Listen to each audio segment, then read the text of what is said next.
Okay, well, welcome to episode number 12 of the Diary of a Sales Expert podcast. And it's absolute privilege for me to have a gentleman on the podcast today who I think is just breathtaking what he achieved. Anyone that knows me will know that I like to see people that have achieved incredible things. And the guest that's joining me today did something I'm not sure if anyone in the world has ever done this before. Maybe he'll tell me in a moment, but I think it was an incredible achievement. He was actually number 2 in my inspirational stories in podcast 2, where I shared about what he did. And it's Gary Mckee, who during the 2022 ran a marathon every single day. So just to repeat that, just because I think people might think I've got that wrong, but Gary ran a marathon for 365 days in a row, raised over £1.1 million for Millen and West Cumbria, I think Hospice Care, I think was the organisation he ran it for. We're going to make a donation as a thank you for Gary for giving up his time as well today. But I just want to introduce Gary to the podcast. Thanks ever so much for joining us. No problem, man. So look, lots of questions that I'm going to ask. I'm going to start around the sort of the whole process of doing what you did. But just before people get into the element, tell everyone about who you are. And I know you did a lot of previous fundraising for charities before you embarked on your challenges. Have you always been a man that just loved doing challenges and charitable things? Tell us a bit about your background and how you got into this stuff. So my background is I'm 53 years old. I'm married to Susan. Been married for 23 years. We've got 3 children. Alfie's 18, Bo is 15, and Minnie's 11 in a fortnight. I've always lived in Cleatormoor, played rugby as a youth and a young man. I suppose my story starts on the 23rd of June, 1997, when I came home from work. I looked down the path. My mum was sitting there with my sisters, but my dad wasn't there, and I knew something wasn't right. And I don't know what they said when I passed them, but when I went in the house, my dad was sitting in his usual chair, and he said to me, "I've got cancer." He had tears in his eyes. I'd never seen my dad cry before, and that word turned our world upside down. My dad was a cancer survivor. He rolled his sleeves up. He said he'd been given a second chance at life, and he wasn't going to waste it. He didn't sweat the small things. He just got on and he enjoyed the rest of his life. He lived another 6 years. He passed away in 2003 of an unrelated illness, and I remember when he died that I wanted to do something to celebrate his life and to help other people. I thought back to the day that we were told he had cancer and how 1,000 people were going to be told the same news that we had that day. And I became a fundraiser for Macmillan Cancer Support. I signed up to do the Brazil Cycling Challenge. I didn't realise Brazil was the 5th largest country in the world. It was probably at that point I realised I'd swung on my chair too much at school. I raised £7,000 and it gave me the bit of a bug to... I always explained that £50 buys a food blender for somebody with throat cancer. So if you think of all the 50s in 7,000, it's quite a lot, and that's how many people you're reaching out to. So I went on and I ran different events, different things, got lots more people involved. You can't do everything on your own. So the more people who's involved, the more chance you've got of raising more money. I climbed Kilimanjaro. I trekked through New Zealand. I done half marathons. I ran from Land's End to John O'Groats, 27 days. Wow, I didn't know I've that. done lots of other things. I've done lots and lots of other things. 100 marathons in 100 days, 110 in 110 days, culminating in last year doing 365. And obviously, I mean, I didn't know you'd run the Land's End to John O'Groats. So I will say this is very listen. I've done it. My mum, and it's interesting that you said that the anniversary of my mum passing is 2 years on Friday. So she passed from cancer. So I totally agree with you. And when loved ones die, it does impact you, doesn't it? It makes you want to do something. And the charity I did some stuff for was Marie Curie, who are quite similar to Macmillan, I think, in terms of sort of the work they do. But it's that bug that you had for doing the challenge, did it sort of like once you did the first one, what was the bit inside your head that made you go, I've got to keep doing this? I think it was just the fact that everybody's got a cancer story, and everybody's either being directly affected or indirectly affected. If you haven't been directly affected, then you'll have friends whose parents or brothers and sisters or whatever have gone through it, and it's not going away. If you look at COVID and what COVID did, it cancelled all people's appointments and stuff, and cancer, is affecting, they say 1 in 2 people. It was 1 in 3, it's now 1 in 2, so it is not going away. And the fact that when my dad passed away, I think when somebody close to you dies, a part of you dies with them. But I think what also happened was there was a flame ignited in me that will always burn. And I always think of what I do and how I'm helping other people, and it's always on my terms. It's always what I'm comfortable with. I still think that everything I've ever done is only what I've been capable of doing. It isn't any superhero or horrific effort. It's just been what I've been capable of doing. And I think if more of us done a little bit more of what we're capable of doing, we would live in a better world. I agree with you more, and I want to pick up on that subject in a bit later, because I actually think I've got a question around how I think mental toughness, and you've got that from what you've done, is actually dissipated away, and we've become a bit soft in some cases, it feels like to me, but not soft, but the element of doing something that challenges you and pushes you forward is difficult. But what was the idea behind, what made you decide to do? I know you did the 110 in 110 day, but why? What started off the 365 in what made you think I'm going to run a marathon every day in 2022? What was was there anything moment where you just said, I'm going to do this? There was a few things. One was the fact that when I'd done 110, I knew how comfortable I was. Bearing in mind, I've worked throughout, so it wasn't just run the marathon. I was running the marathon and going to work. I'm a father to 3 children. I'm a dad. I've got a wife who works 12-hour shifts. So I still had things to do, as in running the house. But I also seen it as 365 opportunities to help other people. Every single day was an opportunity. And that's what life does to you. You open your eyes every morning and you've got the gift of being alive, and you should be spreading that. And you should be doing as much as you can with the resource that you've got. So for me, it was a case of, I can do this. I know that I can. What I wanted to also do was raise £1 million. And that was sort of the difficult part because of the current climate that we're in, cost of living crisis, COVID impacted. And it was always going to be difficult to get people to part with the money. I haven't got the platform that some other people have. I'm not a celebrity. But I said it was a 365-page jigsaw where every day you put a piece in place and people will see a picture. I also likened it to the film Field of Dreams with Kevin Costner, where he said, if you build it, they will come, referring to the ghosts of yesteryear who would come to the stadium and they would relive the glory days. So for me, it was, if you build it, they will come, they being the media. The impossible would become the impossible to ignore. And that's how we treated it. There was a lot of people disappointed with the lack of national coverage. I just said it was a process that we're going to go through and we'll stick to it and we will be successful. On day 364, my Just Giving page was on £535,000. I listened to this interview. I remember you saying this on an interview you did with Chris Moyles, and you said it was literally, it was that day, wasn't it? The final day. It was, because we built it and the BBC came. That was all that I needed, just that foot in the door, tell your story, get it out there, make it national news, and the rest will happen. And that's exactly what did happen. So we believed in the process. People believed in me. I believed in myself. And that was the story for success. No, it's incredible. And just obviously that, I will, I've got lots of questions and we'll probably go back and forth, but that moment when when you said to Chris that I was at 500,000, and then you must have sort of gone and done your marathon that day, and obviously it started to generate the coverage. And I remember watching you literally on BBC Morning Breakfast, I think it was, I can't remember what it was, and it was literally this sort of, and that was what made me inspired by it. Did you was it a case of then looking at your phone later in the evening and go, wow, we've done it, we've just passed this £1 million number? And how did it feel when you got, when you achieved that figure? Whilst I was running, there were people who used to put comfort boxes out, maybe wicker baskets or plastic tubs, and they had water in and chocolates and fruit. Some of them had hot chocolate in and Vimto and stuff. And there was one at the 4 mile point. We also had inspirational quotes on.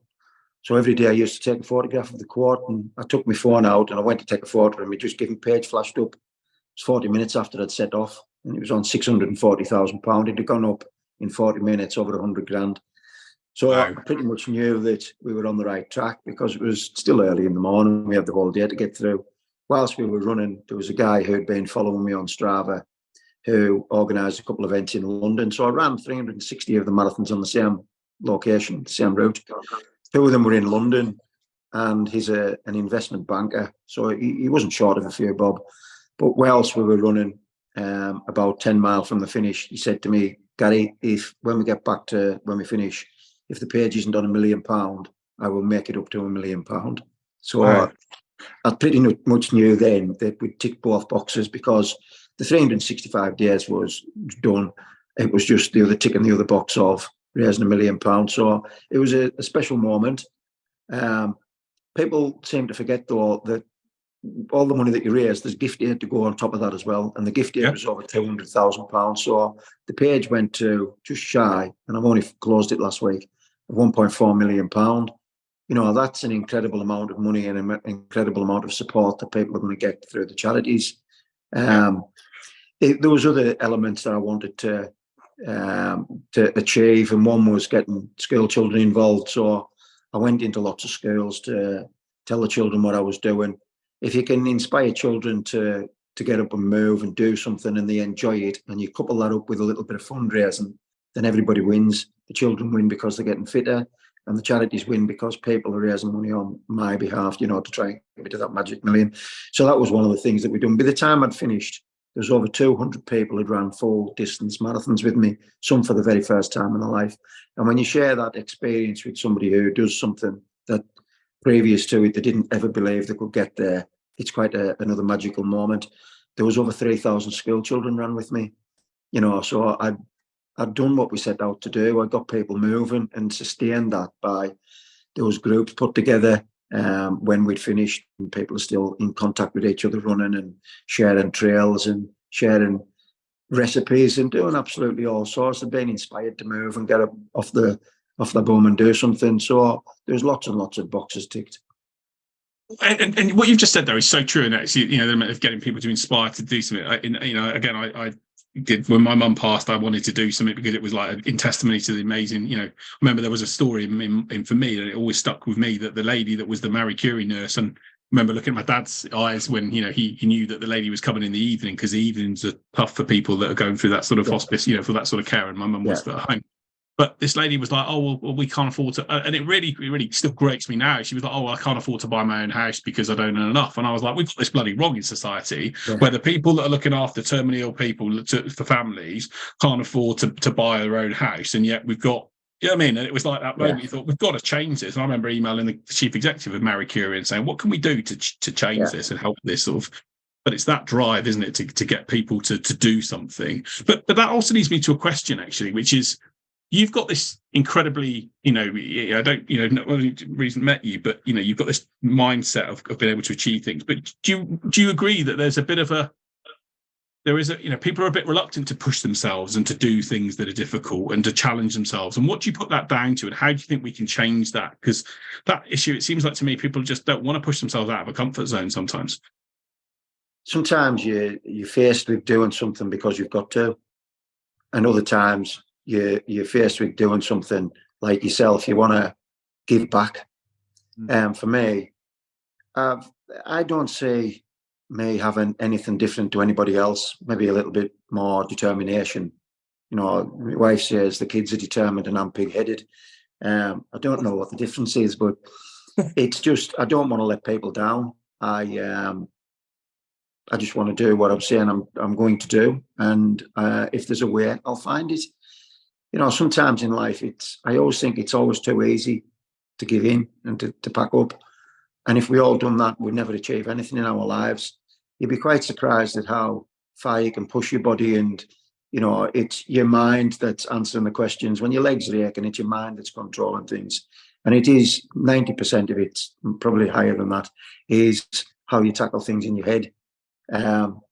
I always break it up. I never ever saying what I was doing is 365 days, saying it as one day.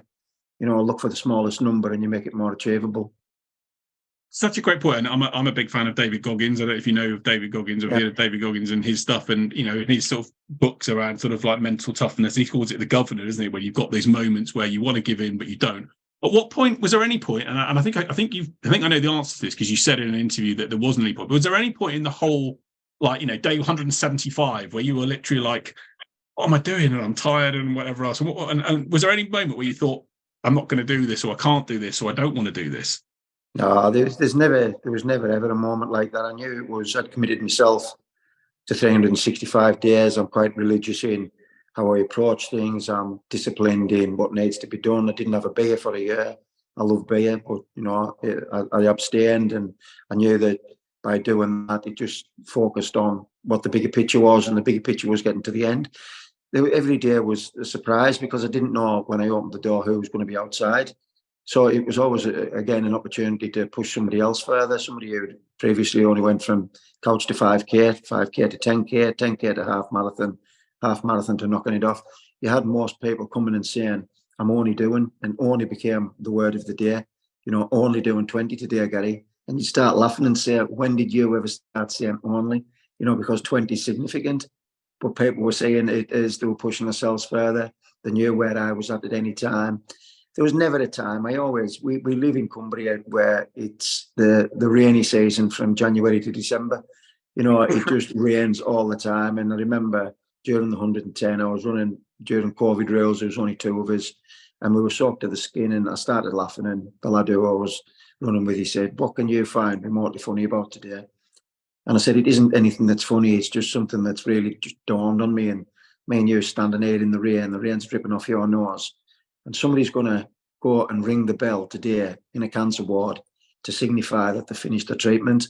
And if they go outside and the weather's like this, once that rain hits them on the face, they're going to say it's the nicest rain they've ever felt in their life." I said, so when we run in the rain, it's somebody else's rain. We've got to get people to that bell. We run for somebody else. And that moment in time, the guy who I was talking to, who was soaked to the skin, he grew 6 foot. Although we were soaked to the skin, our spirits could never, ever be dampened from that moment on. And we always just explained it to people. If it was raining, somebody would say, ding, ding. And everybody knew what it meant. It meant we were running for somebody else. And that's how we approached it. And that's how you do look at things in life. You just need that little bit of a push sometimes to get you over the line. And that's what I gave people. I know you wailed up there what you say, because it's actually, and I say this in all seriousness, it's just a beautiful way to look at life, like you say, of that element of someone else, someone else's, what was it, someone else's moment is your challenge, and it's having that humility though to do what you did and to make those things happen, to think so selflessly is incredible, especially, and I'm talking about them when you said about the only bit. Because I was looking at your average time, if I heard this correctly, over the period of the 365 days was 4 hours and 3 minutes. Is that right? Have I got that figure right? Yeah, there was a guy who used to follow me on Strava, and he was a bit of a cattle vorderman. So when I never ever put any photos on my Strava. I just put a number. And when he's saying the number, so say it was 112, he would give a fact about the number 112. And on day 343, the fact was that for the first 6 months, my marathon time was 3 hours 43. He said by the time I'd finished, it was 4 hours 3 minutes, because I'd picked up an injury halfway through that I had to slow down to manage the day, to manage my injury. But by virtue of slowing down, it just meant more people could run with me at the pace, because I was going too quick. But I had to, because I was going to work. So I needed a little bit of recovery time before I could have something to eat, get showered, do my legs, and then go to work. So the times, although it was irrelevant, they were quite impressive at the same time. I think they're ridiculously impressive. I've done, again, you inspire me, and I will commit to this podcast. I'm going to do a marathon, because I did a half marathon in October, and I remember saying then, because I'm a big lad, I remember saying there, never again. And I have got another challenge, which I'll talk to you about another time, which we do and we run and we help get people active. But it's tough to do, right? But I remember looking and thinking, it's like 10-minute miles for like 4 hours for 26 miles. So a couple of questions around the actual elements of the running. But what time did you used to get up in the morning then? Did you used to have a disciplined time to get up in the morning? And for those people that are runners that are watching this, did you feed in the morning before? How did you fuel your body to sort of, what was your routine for doing the marathons? So the day would be governed on whether I was going to work or not. And I worked shifts. So I would either be working morning shift, or I'll be working afternoon shift. I used all my annual leave. I didn't go on holiday, but the family did. I didn't. So I would get up, typically set off at 8 o'clock in the morning. I'd be finished at 12, and I would be going to work at 1. When I picked up an injury, I set off earlier to give myself more time to get through the day and to recover. So it would be 6 o'clock. My breakfast consisted of always 2 slices of toast with jam on or marmalade, that people were making me because I'd said, oh, I love marmalade. And the next thing there's jars and jars coming to the house and 2 cups of coffee. One of my friends owns a business called the Hungry Caterpillar, which is a healthy food eating business. He prepared me all my food for the whole year. So he'd do 2 food drops a week, and it was all high protein, high carb. What that meant was, as soon as I finished running, I'd have food in the microwave and I'd be sitting eating 10 minutes, 5 minutes after I'd finished. I could also be getting my legs massaged with the massage guns. You can eat as much as you want when you're doing 185 mile a week. You know, what you've got to be careful of is too much weight loss. And if you lose a pound a week, which is very easily to do, it's nearly 4 stone over the year, which is significant, massive. The running was down to it was all on my terms.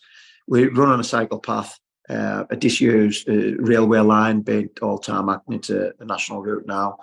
It goes up to the Lakeland Fells. So you look across, you can see the snow on the tops. I ran, obviously, from January when there was no leaves on the trees till seeing the snow drops coming through, followed by the daffodils, tulips, foxglove, the mayflower. Everything came through. The leaves came onto the trees, and then they turned colour, and they all dropped off. I watched the geese come. I watched the geese go. I watched the lambs being born. I watched the sheep being pregnant again. I just watched the whole life cycle on the cycle path, and it was an ideal opportunity for everybody who knew where I was at to join me and do whatever distance they could do. At the halfway point, there was a guy came out with his wife, and they made me a cup of tea every single day. 13 mile in, you know, a cup of tea. I saw that chap. Was he quite an older gentleman? An older gentleman that was. I remember seeing on I'm not sure which interview it was, and he literally was there. He was your sort of like every day, wasn't it? And I remember him being interviewed and saying, "Well, Gary's doing it, so I've got to do my bit," basically. Absolutely. He was 75-year-old, and he came out from the beginning. There's another guy got in touch with me of a similar age, and he said, "Can I come with you?" But I didn't know how old he was, and he said, "Can I come on my bike?" And I said, "Yeah." And then he turned around right at the end. He said, "I'm 75." I said, "You know, what's going to rock up here?" But when he turned up, he'd been a race director. Previously, he'd had a knee injury, so he turned to the bike. And he came with me for the first time, and he'd done about 10 mile. The second time he came, I said, "How far are you doing, Brian?" He said, "I'm going to do, I'll get a cup of tea, and then I'll go back because the wife wants the car." So when we got to the halfway point, Bill had made him a cup of tea, made Brian a cup of tea, and he says, when he handed it to him, he put his hand out and he went, "Bill Arnott." And Brian looked at him and he said, "Bloomin' hell, Bill, I haven't seen you for 60 years. And they went to school together and never ever bumped into each other since.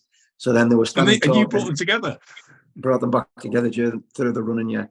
So then, you know, they were standing talking about how their lives had panned out and the families and their careers. And often when I'd be running months later, Brian would be there with his wife and Bill would be there with their wife. And, you know, they just kept in touch ever since. So it was a fantastic, lovely story.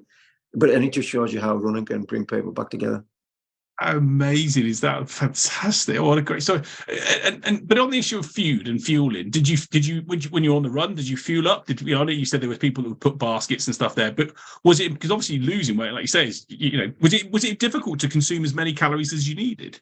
Not particularly. I was watching my weight, don't get me wrong, but I would be at the halfway point. I'd have a cup of tea, and there'd always be cake there, and I'd have a couple of bits of cake or something. But the boxes had bananas in. There would be crisps occasionally. There was always biscuits and chocolate and stuff like that. So it was always, if I wanted, there would be something there, and I would always have an energy, a bar or something with me just to fall back on if I needed anything. But my drinks were electrolytes as well, which are feeding you whilst you're running, that you don't really see the hidden calories in a 500 ml bottle. But as I said earlier, you can absolutely eat as much as you want. You've got to be careful that you are eating enough, especially during the summer months. And if you remember rightly, we ran through the hottest summer on record. Yeah, it's ridiculously hot. It was. So it was 33 degrees in Cumbria, which is the hottest it's probably ever been because it rains all the time. And I remember the 2 lads who were running with me at the time, they absolutely fell apart, and I was laughing, and they said, why are you not as bad as us? And I said, because for the last week I've been sitting in the sauna at 65 degrees for an hour. And that's how I got my recovery, by sitting in the sauna. So I've got a sauna in the gym at home. And if you can sit in at them temperatures and do a little bit of cardio whilst you're in the sauna, it just makes it so much easier whilst you're running in the heat.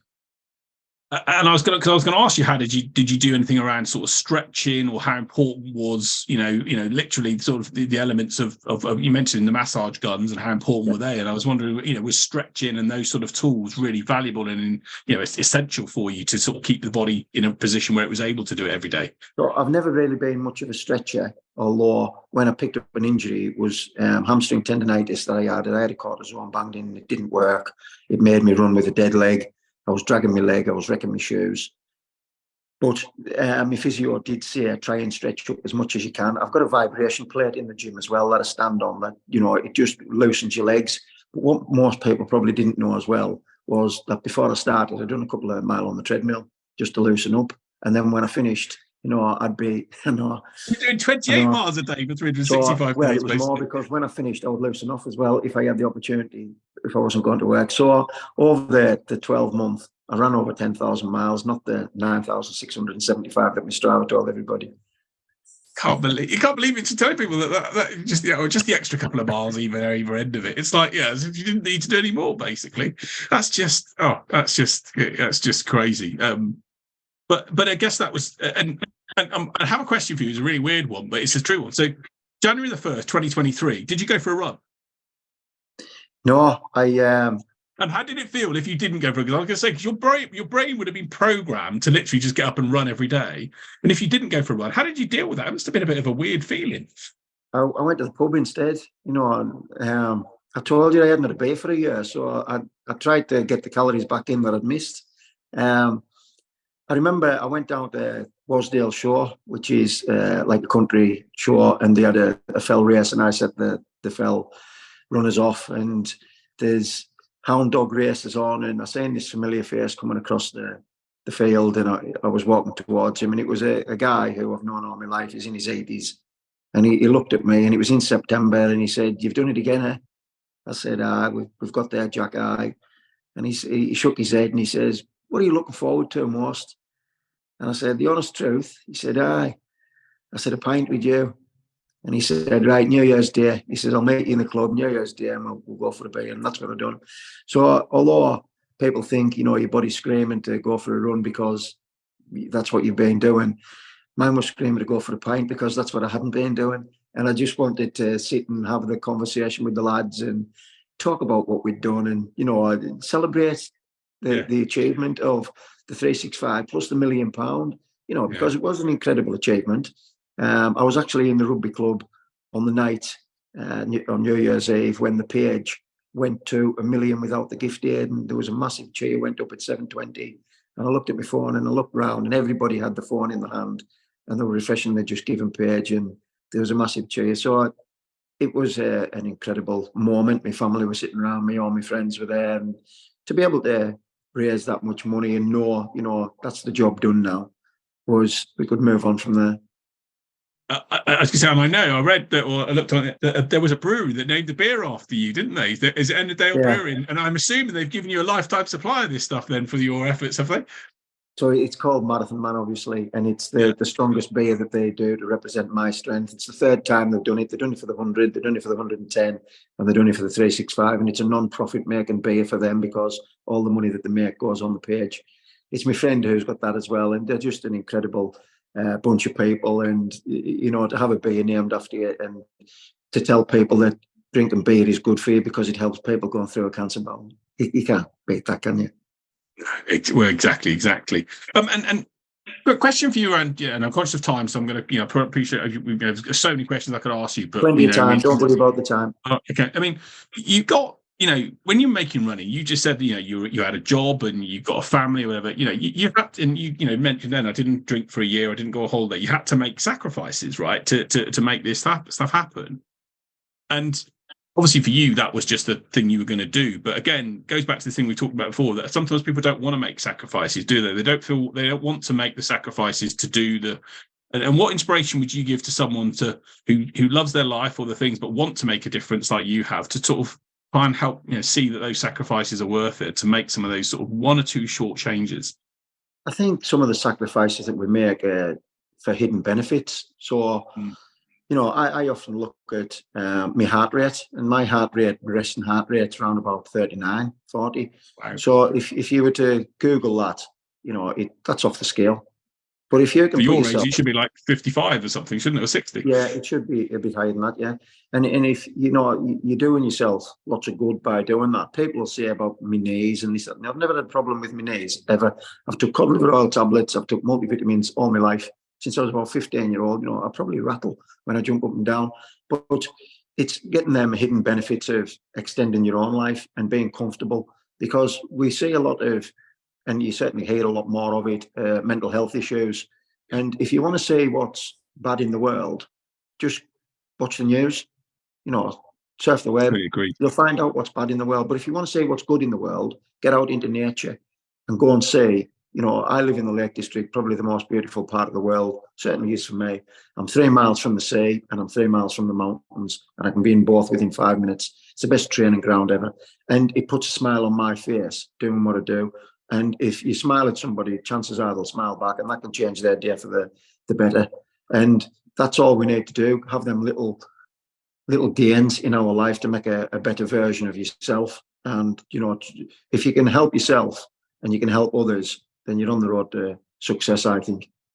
I couldn't agree with you more, and that's why I was so grateful when you agreed to join the podcast, because part of what I love to do and trying to do is try and inspire people to help them see that they can build whatever they want and to do well, and you can do well by not serving other people is what I call it. If you serve other people, you help and you make the world a better place. And a lot of people I know that sometimes they query that, and it's like, no, actually, you can have all the money in the world, or whatever else, but actually, what have you got left of it if you haven't got a purpose? And you've got a really clear purpose around what you're doing. But and I did notice, though, that you said on your Twitter page that you committed to this Utah race in America later on. So my question also is, because I think there's something, the nature of who you are, by your resilience and your stubbornness, or as your wife, that challenge mentality in you is built in there now. So the question is now, what's next then? Obviously, you got this ultra marathon and this in America, but in a way, it feels like to me, and I've read some of these ultra marathons in America, they do the backyards and all this sort of stuff that are quite intense, but it feels like to me that's like a walk in the park compared to running 365 marathons in 365 days. So where does your brain go in relation to challenges next, and what to do, and where you want to push yourself to keep raising money, and how does that work for you? I think it's we can do what we do in the windows of opportunity. We often put things off. And we have bucket lists and we sort of work through things in life. And I'm a bit more spontaneous. I've always thought that it's either, for some people, it's either one day or it's day one. And for me, it's day one. I don't put things off. I do it while I'm young enough to do it. Otherwise, you find yourself, you don't do stuff because you've run out of time. With regards to the Grand to Grand, I didn't know actually anything about the Grand to Grand. It was them who contacted me and they asked me if I would like to take part. Amazing. They waived the entry fee, which was $4,000, and it's just a case of me getting there. I've got people who sponsor my kit, so that isn't an issue. And it'll be more of probably a busman's holiday than anything else. It'll be a bit different to what I've done because it's a staged race, but I'm out to help people. So if I'm running and somebody's struggling, I'll stop with them and I'll get through it. It isn't. I've always said in life is you either win or you learn. There's no such thing as, when you're a fundraiser, there's no such thing as losing. The biggest winners are obviously the charities and the recipients of the support that the charities are giving them. I've watched my children grow up and see me fundraise all their lives, and all of my children have been fundraisers themselves. My son, who's now 15, from the age of 10, he ran 501 consecutive days. He raised over £35,000 himself. Amazing. Our Alfie, when I done the 110, he cycled 26.2 miles every single day. He was doing his exams at school, and then he was swapping up for his apprenticeship, and he went through it. And that's the level of support that I've had off my children. Our Minnie, who was only 9, she'd done 10 full marathons with me on the bike last year. And right. she made loom bands in the charity's colours that she could sell at all the events, and she raised over £500 herself. Amazing. I didn't want what I was doing to impact on my family, so I said to Susan, you take the kids on holiday, and I don't want it to, if you want to go twice, go twice. If you want to go for the weekends, do what you need to do just to keep everybody balanced and happy and whatever. And our boss said, Dad, if you're doing 365, I'm doing it with you. He said, there'll be nobody at home to make you a cup of tea if we all go on holiday. So I'll stop back and I'll do that with you. And that's what he done. He gave up a holiday. He didn't go. But Alfred said, well, if he's not going, I'll bring my mate, because that's how like John is, you know. And I laughed at that. And when they went on holiday, me and Bo went out every night, and we were on fillet steak, and he was on Chateaubriand, and he was eating like a king. And we got some photos through of the hotel that the wife had took them to, and it was a 5-star. It was this all singing and dancing, but there was no English there, and the food wasn't as good as it should have been. And our Bo was laughing his head off, saying, "See, Dad, this 365's been the best idea we've had." But the kids, I think if you plant a good seed, you'll get a good crop. And that's what I've said with my children. You know, they've supported everything I've done, and they've made it easy for me. People often talk about your sleep patterns and whatever, but I sleep with a smile on my face, knowing that my children, they're going to be the people who, when it does get too much, I can pass a baton over, and I know it's going to be in good hands. I've seen them, how they handle things, and how they've come on as kids, and how they've been shaped by what we've all done as a family. So it's great knowing, but for the challenges for me that lie ahead, it doesn't have to be 365. You know, a cake sale brings you in £50, and £50 buys a food blender. You know, so if you can help one person, you've done a job. If you can help more, you've done a better job. And that's how I see it. I'll take life at my own pace. I really don't know what tomorrow brings, but it'll bring an opportunity. And opportunity doesn't knock, it presents itself when you knock the door off. If you're not going to go after something and you're sitting back, then somebody else will go after it for you. Yeah, no, I totally agree. And but like you say, what you said about your kids is just incredible, and have people that have got those values and that ethic and that element to be able to know that they've got to commit and do things, and to do what you've done is incredible. And just leave, not, I am conscious of time, I could talk to you all day, but you talked about, you know, you've got this, you know, and as a you know, I'll say as a soft southerner, I've got this. I mean, I'm not, you know, but you know, you've got this hard northern grit sort of determination and way of doing things. But what would you say to people that are, you know, for many people, they sort of seem their self-confidence. We know COVID's had a massive effect on mental health, and you know, confidence is something that people feel they can't do. What tips would you, or suggestions would you give to someone that's, you know, got a bit of self-confidence issue, or doesn't feel they can do things or they can achieve things? Would there be any one or two simple things you could say to them to sort of inspire them? Because you inspire me and thousands of other people, but to get them started. I think when you look at confidence is just a muscle, and the more you use it, the bigger it gets. So you've got to be realistic in what you want to achieve, and that realistic was, for some people, was getting off the sofa from couch to 5K. So make it achievable to yourself, because if you bite off too much, then you're not going to finish anything, you know, and you're going to sicken yourself, and it's going to put you in probably a darker place than you started from, because you feel failure. So make it achievable, and then grow from there. Have the confidence and get that muscle a bit bigger to push and stretch yourself that little bit further. Yeah, so true. And it's just having that little steps, those small steps, isn't it? I mean, I know what they talk about in the Marines, and Goggins talked about that a lot of time. You know, when he was, you know, just do something for 5 minutes, and actually that start, and then you do it for 6 minutes or 7 minutes. Do small, and that's something you would support as, you know, someone that, you know, encourages people, inspires people. It's just get going, do something. It is. I've just done last month, April, I ran what's known as the accumulator. So, or it's also known as run the date. So on day one, you start with a mile, then on the second, 2 mile, 3 mile, obviously finishing off with 30 mile. But if that would be too much, you could turn that into kilometres, you could turn it into meters, you could turn it into whatever you want, flights of stairs. Yeah. It could be anything that is manageable to you. But what it's doing is instilling a discipline of consecutive days. And once you start understanding what you're capable of, you then realise what you are actually capable of. You know, and that's pushing yourself a little bit further and seeing the word. Sometimes you've got to change your perspective and your position to gain perspective. Then you'll see the word impossible actually saying, I'm possible and I can do whatever I want to do. When you do things on your terms, it just makes it so much easier. Amazing stuff. It's yeah, I couldn't agree more. And like I say, if it's, I mean, no, anywhere near, but I started a challenge last year called the 110-100, which was 1 mile swim, 10 mile run, 100-mile bike ride. And we're doing it. We did it last year. We did it, raised some money, and we're doing it on the 24th of June this year. And we had 3 of us that did it initially, and now there's 10. And the goal was for everyone to raise £500 for a local charity, their charity. And it's like you say, it's just, and the whole thing I said was was ordinary people doing extraordinary things, to actually trying to get people to push themselves and to try. And I've, in your league, but it's like I've got a couple of people saying, I'm going to give this a go. And you go, wow, amazing. Because that feeling of finishing and completing something is going to inspire them to hopefully then inspire other people. And before you know it, you get this movement, don't you, of people then that are doing things as a result of what that one person or a few people have kicked off. And, what you've done, I think, and I was going to ask you a question of, around the media and the way, because obviously when it was new, they always say the media was big on news on January the 1st or January the 2nd. But, do you feel, you still get lots of people talk to you? And how can people connect you? I know you're on Twitter and Instagram, and can people connect with you and follow your story and what you're doing? But do you still feel the media has sort of forgotten about it a bit now, or do you still get lots of people asking you for things? Hopefully, you get loads of people asking you, but for you to tell your story, because the more people that know about it, the more people it's going to inspire. Absolutely. So I've actually set up my own business in talking, and it was motivational speaking, and I've always gone into schools and encouraged children to do stuff anywhere. But there's been lots more demand. So I've been out to India. I've been invited to go out to America, to Singapore. Amazing.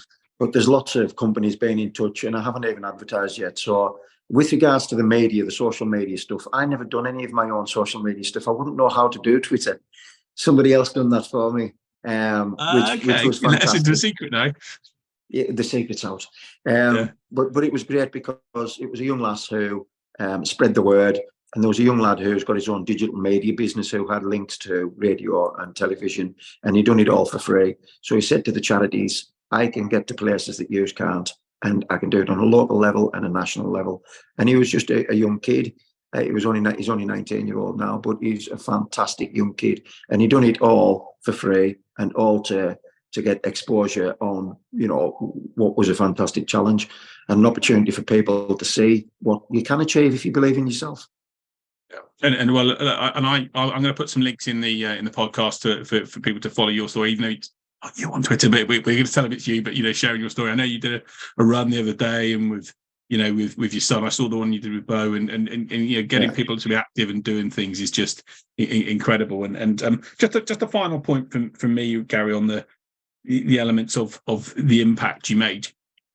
Do you sometimes, you're sitting there having a cup of tea or whatever, having a beer or whatever, do you realise how big an impact you're having on what you've done? And I know you're a humble man, you're very, you come incredibly humble in what you do, but I hope you do realise the impact you're having, because it's incredibly inspirational for me. I think what you do is just breathtaking, and for me, and I'm going to say this now, when I see people, look at her, they're on Love Island, or I'm looking at go, I don't care any of that stuff. It's like people have done real things. Like I said to you about Matt, what you've done, that to me is just incredible. And I hope you do realise that people are very grateful for the inspiration that you're sharing and what you're doing, because you're incredible at what you're doing that. And so thank you for being that incredible inspiration. No, but I think sometimes I don't reflect enough on what we have achieved. And I say we because it hasn't just been me, it's been a massive team effort, from starting at home with my family. My wife Susan supported everything I've ever done, to the person who comes out and takes photographs and people who do the social media stuff. But there'll be a day when I do sit down and I look back and I think, that's what we did. Yeah, look, I can only say this. I'm absolutely honoured to have you on the podcast. I think it's just, your story is incredible. I'm going to share as much of it as possible. I know you said the page has been taken out. I looked the other day and I think it's still up, actually. Or is it still up for a while? Because what I would like to see, if we can do, is get anyone that's listening to the podcast to just, in respect of what you did, just to go to the page and I'm going to make a donation. As I said, I'd love to. I know people have got lots of choices to make, but they haven't made a donation. I think it'd be great if we could raise a few extra. You as a fundraiser, if we could raise a few extra pounds from people listening to your story and then going, actually, I'm going to support this guy. Can they still go to that page, or how can they support? I'll open it for another week or so, and then we'll close it down and move on. Okay. Well, look, I think and maybe what they can do is they can reach out to you directly, or I know you obviously have done the stuff with McMillan, so I'm sure we'll put the 2 links to the 2 charities, and people can go directly and go to the pages of those organisations. I'm sure, can't they? So So thank you so much for giving up your time. You're a working man. You've got family stuff and wherever else. So to give your time up today, for me and the podcast is hugely. I'm very grateful. I'm going to share it, and hopefully, as many people can be inspired by what you've done and how you've done it. And if they can get a bit of Gary Mckee and get a bit of mental resilience and the ability to go and do some stuff, then it's going to make the world a better place. Spot on. Thank you very much, mate. Thank you ever so much, Gary. Really appreciate your time but I could ask a final question. Have you run today? And are you going out for a run today, or was it today's not a running day? No, I'll maybe do a bit on the treadmill and get in the sauna. There you go. Good plan, Gary. So thank you so much. Really appreciate it. Lovely to see you. Okay. Thanks, James. Take care now. Bye bye.